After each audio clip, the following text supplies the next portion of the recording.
Do you want to get into ham radio kit building but don't know CW? Maybe you have no interest in CW. This may be the kit for you.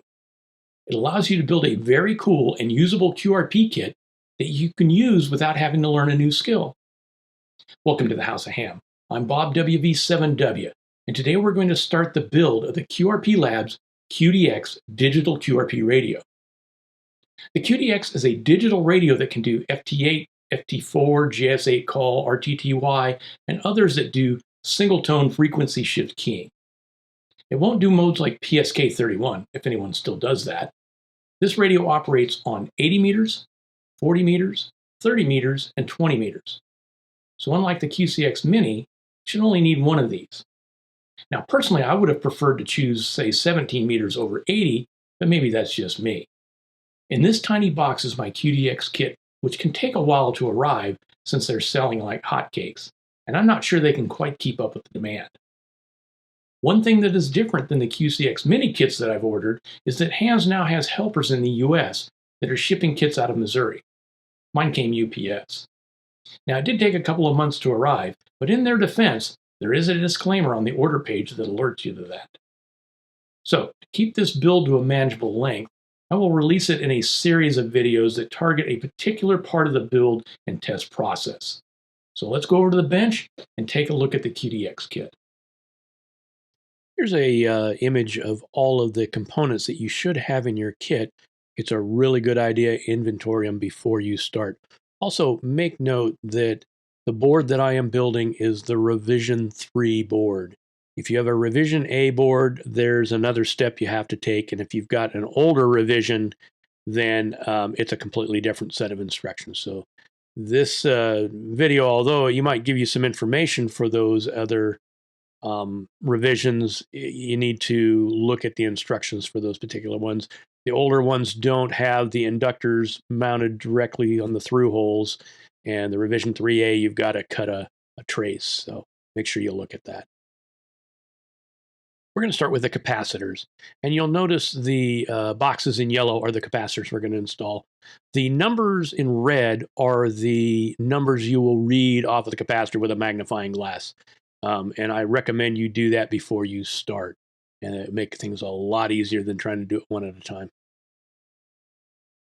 Now you'll notice that I've laid out all the parts on a piece of paper and marked what each component number is as well as the value.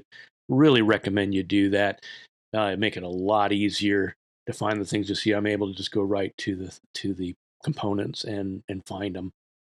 And really have to kind of use a magnifying glass. The numbers on these capacitors are really, really small. So you'll notice I'm kind of working from top to bottom and left to right. There's no right or wrong way in what order to place these capacitors. So, and then you'll notice that for each component, I bend the legs just a little bit. Don't bend them too flat to the board.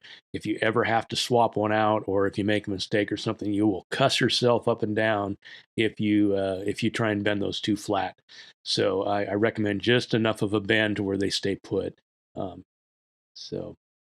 So anyhow, like I said, I kind of went from left to right, top to bottom. There was a camera glitch, and I lost some of the capacitors being soldered. But I'm assuming if you're building a kit like this, you at least have some experience soldering and placing components. So like I said, I just went from left to right and top to bottom, and you shouldn't have too much difficulty if you kind of follow that methodology for the capacitors. And then, we'll get to the other components as well as we work our way through this. But these are actually pretty easy. They're all through hole. There's no surface mount. And if you do them in small batches, you will catch mistakes before you make them. Another kind of critical thing.